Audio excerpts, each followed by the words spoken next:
Welcome back. It's your host GF with the Toronto Raptors weekly recap. Well, I think you guys know where I'm at with this. I just think that Ujiri got it wrong. I'm sorry. I got nothing against Jakob Pertl. Good, you brought in the guy. We got a center, but I don't know. Either way, they beat the Pelicans. How the fuck did the Pelicans lose to the Raptors anyway? Pistons are shit. They're doormats, so the Raptors win there. Thank God, Cleveland, aka any real team, and the Raptors get blown out. This is what I don't understand what he sees, and you're on the inside of the building, and I'm just a guy, but I'm not just a guy. I'm a sports genius, a god, and I watch the games, and I have a lot of smart friends that love the Raptors. I don't know what they're seeing this time. I really don't get it. I want to understand it. I just don't understand it. For me, when it's all said and done, you are going to basically finish, instead of finishing like 30 and 52 and trying to get like the fifth or sixth best odds in the draft, you're now probably going to go 37 and 45, maybe get the 10th seed for some insignificant play-in where you're going to get your ass kicked in the playoffs. Now, I'm going to step on this side. What is Masai Ujiri thinking? He's probably thinking, okay, I'd rather take my shot, get in the playoffs, maybe we can make some noise, and we still have maybe a 5% chance at getting Victor Wembanyama or whatever. And maybe he thinks that the experience is good for Scotty Barnes and Precious Achiuwa and them.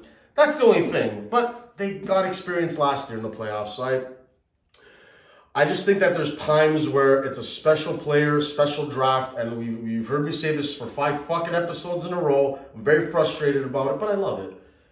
Victor Wembanyama is the best prospect since LeBron James. That's 20 fucking years, people. So these guys don't grow on trees. Speaking of growing, this guy's 7'4", animal, defense, offense, everything. And Scoot Henderson, and freshman in the NCAA tournament starting soon. I'll try to, prep myself for that, get a little bit of education on which of these young players in the top 10 could have helped the Raptors, but that's where we're at. They sacrificed all that to have no shot at Victor Wembanyama. Instead, we could have had a 10% shot at getting him. So I don't get it. I really don't get it. You can't even beat the Bulls or the Cavaliers or the Pacers. So what makes you think you're beating Boston, Philly, and and Milwaukee? Boston, Philly, Milwaukee have been there. These are old veteran teams. One has already won the whole thing. Giannis, MVP. Embiid should have got it last year, or at least co-MVP, which we're going to touch on because my boy Pierce wanted to talk about that. The point is, these guys still haven't won, and they have MVP caliber superstars, James Harden, Tatum Brown, and you're that arrogant that you think Pascal Siakam, Fred VanVleet, and second-year Scotty? You think you're going somewhere? Man. I'm trying to think here, Pierce. It's like you're no different than a delusional guy or girl. The girl thinks she's a fucking 10 when you're a fucking 5. I don't understand. But anyway. It's worse than that. Let's move on. It is worse than that. I think that it just, common sense. You try to just tank out the year. The problem with this, though, he couldn't get rid of Trent Jr. and Van Vliet, and he's going to get better in the summer. That I agree with Masai. Who the fuck is going to argue with Masai? He's been doing it for 10 years. This is the first time I've ever questioned him. So I know you'll get more from them, but the problem is keeping them plus bringing in Pertl equals you're going to beat all the shit teams. You're going to probably go 500 against the good teams, and you're going to be in this weird no man's land. I hope they don't make the play-in. I'm just going to say that. Because then that means my ass has to be down at SFW, or SFW's got to be down there, whatever. It's going to be fun, but it's fake, man. It's like going out with a chick that actually that's a bad no, because I go out with chicks that I don't like, and it's still sex and fun. But okay, let's just flip it. The girl who wants that guy to be the guy, but the guy's just not fucking into it like that. That's what it feels like. That's what a playing game is going to feel like to me, a diehard fan. It's weird. Wow, we beat the fucking 9th ranked with the Bulls without Lonzo Ball. And then what? Then that leads into getting the 8th or 7th seed and then having to face who? Probably Boston or Milwaukee and get your ass kicked? I don't get it. You Raptor fans, let me know. Let me know what you think. I never understood this. And it's making these segments much more difficult. So I'm done with the Raptors. We're going to get to some MVP talk. So Pierce, what did you want to know again? Giannis, Embiid, and... Okay, so Doncic is taking himself out of it because their record isn't good enough, and your record should have been better once you got Kyrie, and you don't play defense.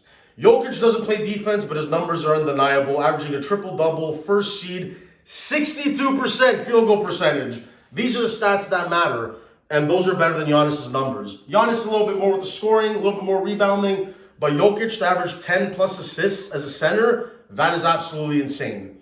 And to shoot that percentage, and Jamal Murray isn't doing his thing yet, and the West is more difficult, and you have the number 1 seed. Yes, he's going to be a 3-time MVP, just like Larry Bird. This award has been botched. We know it. Jordan should have got it every year. LeBron could have got more, but LeBron, at least they gave him 4. Kobe got fucked with 1. Shaq got fucked with 1. I think Jordan only getting 5. Jordan should have had at least 8 to 10 of these things. So we know what it is. They try to spread it around, give a new guy one every year. So if that's how we're going, you might want to, but Giannis already has his. But at the same time, as GF is ranting, but I'm on fire, Giannis deserves to get more MVPs, and he's still great. And what are we going to do? Oh, because Jokic is getting better, and he has 2 MVPs, we're not going to give him the 3rd? So you can't do that either. That's what stupid writers do that don't like a guy or have an axe to grind. So, Pierce, I ask you, who is it this year? You got Giannis or you got Jokic? Giannis because of his domination, but all 3 players are quality. Okay. And everyone knows that Giannis is better than Jokic overall because he's just so much better defensively. Jokic is like an Eric Carlson in hockey or whatever. Sometimes the guy is so great on offense that his defense doesn't have to be that good, and you still have to respect it. Charles Barkley wasn't the best defender. Neither was AI playing the steals in the passing lanes. Not everyone's going to be a Michael Jordan, great on both sides. Elijah on Giannis. Not everyone's like that. So, again, let us know what you think. We're on YouTube. Like, subscribe. We're going to be on TikTok soon. But I'm disappointed in the Raptors. I'm in favor of the tank because they're not good enough. Ujiri thinking that this group deserves a shot? No, they don't. This group is not going anywhere. You don't have Kawhi Leonard anymore. It's not 2019. Move forward with Precious Achiuwa and Scotty Barnes and get the fuck rid of all these other guys. And if Siakam can get you the right deal, then you move him too. If you want to keep him, Siakam has to understand this is not your team. It just can't be. You're not good enough to be the number 1 guy. You were slotted perfectly when it was Leonard, Lowry. You did your thing in the finals. You're also younger, and the scouting report wasn't out on you. And you just haven't done as well in other playoffs. And that's okay, because you've been miscast, and you're in the wrong spot. We need a real number 1, and I'm starting to get worried that Scotty Barnes might not be that guy. Maybe I'm panicking. But Barnes can be the 3, and Siakam can be the 2, or vice versa. Achiuwa, your 4th option. So they're good. They just have to find out, do they have the number 1 guy on the roster? I don't think so. It's not Van Vliet. Oh, no, it's not Van Vliet. Van Vliet and Trent are going to get traded. All the more reason I wanted Scoot Henderson or Wembanyama, because if you have a true superstar to go with Barnes and Siakam and Achiuwa, you got something. If you don't get that guy, you got nothing.